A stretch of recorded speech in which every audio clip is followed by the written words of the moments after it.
Mesdames et messieurs, bienvenue à l'Arena Champ-de-Mars pour cet autre match de rugby fauteuil roulant pour le match Canada-Japon.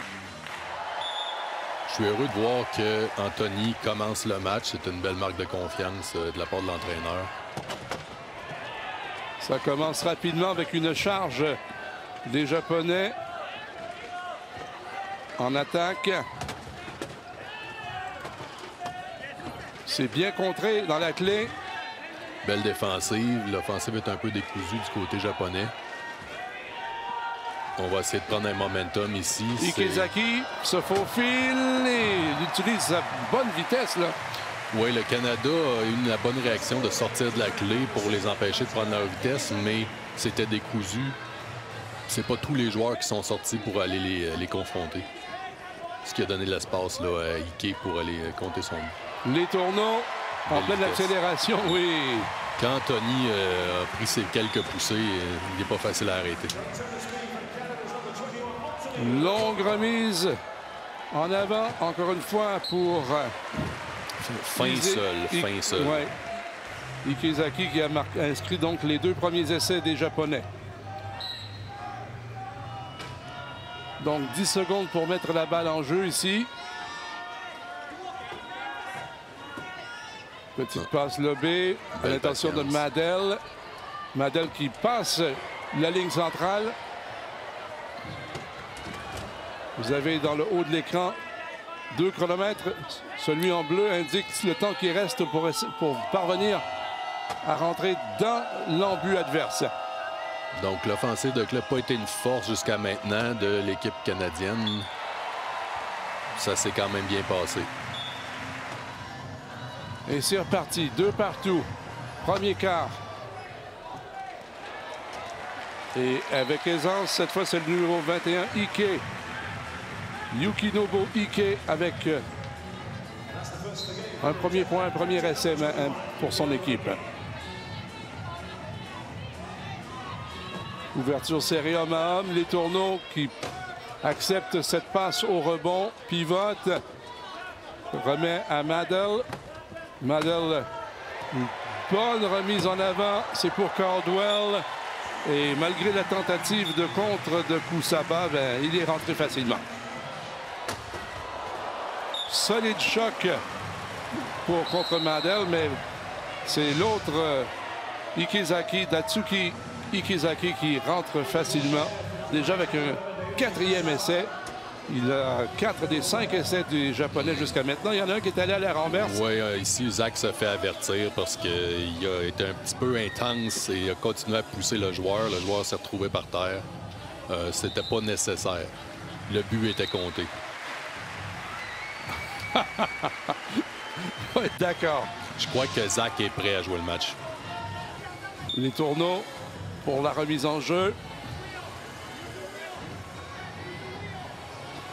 Oh, ils ont mis Zach dans la pénalité. C'était pas nécessaire de la part des arbitres de faire ça. Un avertissement aurait suffi. C'est une belle opportunité donnée au Japon d'aller chercher un revirement. Je peux pas dire que je suis d'accord avec ce cas-là de la part des arbitres. Ouais, ça leur permet de, pour la première fois de la rencontre, prendre une avance de 2 points, 2 essais, 6-4.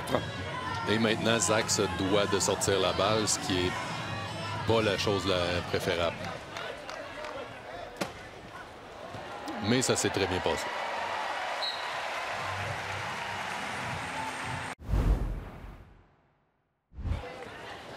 Encore une fois, Madel qui est suivi roue dans roue par... Zach est le joueur le plus rapide sur le terrain en ce moment. Va-t-il lui-même passer la ligne de centre? On a envoyé tous les joueurs du même côté. Madel use de sa vitesse et il passe. Il faut faire attention ici. Le Canada s'est ramassé, groupé sur la ligne du milieu. Oui, c'est ce que j'allais dire. Tout le monde du même côté. Rio a arrêté. Oh, on a un revirement ici. Excellent jeu. Super jeu de Zach ici qui s'est servi de sa vitesse. Oh. Il faut capitaliser. Il va falloir capitaliser. Il faut se regrouper et attaquer avec un plan parce que ce line-up, cet alignement-là du Canada a eu beaucoup de difficultés dans le tournoi en offensive de clé. Et il passe en force. Oh, un super revirement ici, inespéré pour l'équipe canadienne.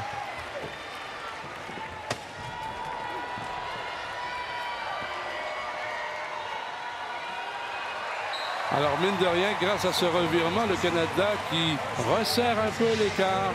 2 points seulement de retard maintenant.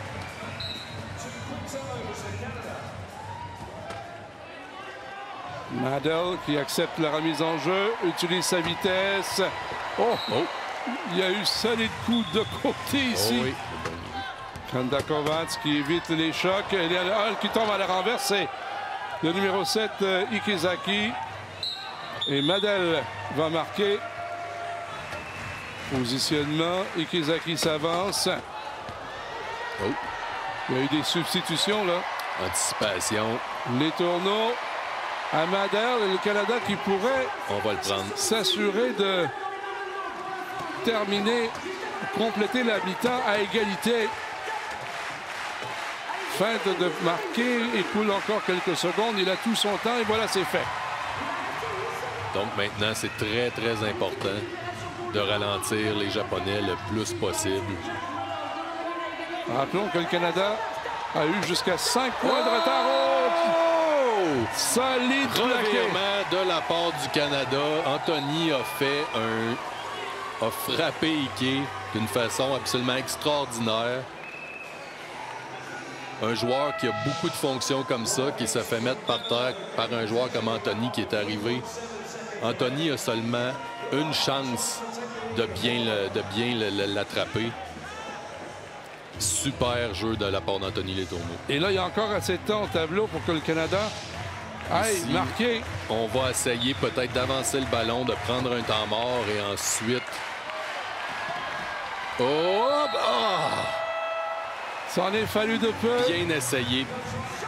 On est retourné à un match à égalité. On peut s'attendre à une deuxième demi vraiment extraordinaire. Remise en jeu, belle passe, mais c'était très serré le long de la ligne de touche. Oui, il l'a bien dirigé. Hirschfield pour Kanda Kovacs. Accélère vers la ligne de centre. Bifurque bien. Oh, il est projeté contre le cône, mais le point est accordé. Bonne poussée ici de Ike. Petite passe lobée, bien maîtrisée.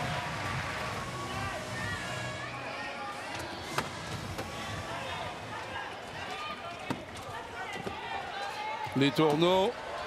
Évite un premier contact. Passe la ligne de centre. Cherche Madel. Trouve avec cette petite passe lobée en retrait. Encore 20 secondes pour pouvoir franchir la ligne de fond. Petite esquive. Sans problème. Remise en jeu rapide. Avec encore 52 secondes. Il faut passer la ligne de centre. C'est fait. Remise vers les tourneaux. Bien saisi au rebond à Caldwell qui inscrit un point supplémentaire pour le Canada. Les tourneaux pris d'assaut par Ikizaki.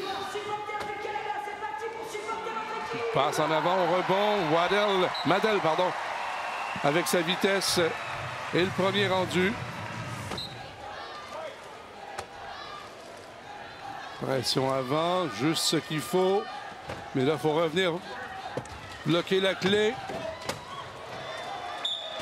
Et c'est laissé inscrit par Ike. Yukinobu Ike, 13e essai pour lui depuis le début de la rencontre. Un give and go ici entre Éric Rodriguez et Anthony Letourneau. On n'en a pas vu beaucoup dans ce match-là, dans ce match-ci. Longue passe en avant pour Madel et on le laisse entrer sans opposition. Alors les Japonais qui vont faire de la gestion de chronomètre maintenant avec 1 minute et demie a écoulé à cette rencontre et 3 points d'avance.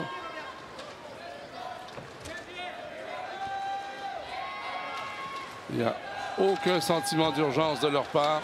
Non. Passe devant le filet et non, on rentre, non, on attend. Autre passe, est-ce qu'on rentre maintenant? Il reste 5 secondes, voilà, il a été poussé. On a un peu provoqué la chose qui fait sourire le japonais Ike. Caldwell qui pivote, tente d'échapper à la couverture de son rival, mais aussitôt, il y en a un autre sur lui, mais trouve Madel à l'entrée de la zone payante. Le Canada qui a quand même pas mal l'habitude de se retrouver à disputer au moins les demi-finales dans les tournois paralympiques. Ce ne sera pas le cas cette année. Voilà la sirène qui annonce la fin de cette rencontre. Victoire du Japon, 50-46. Le Canada qui complète sa ronde préliminaire dans le groupe A avec 1 victoire et 2 revers va terminer 3e de ce groupe. Gros combat de la part du Canada. On a donné tout ce qu'on pouvait. Probablement notre meilleur match du tournoi.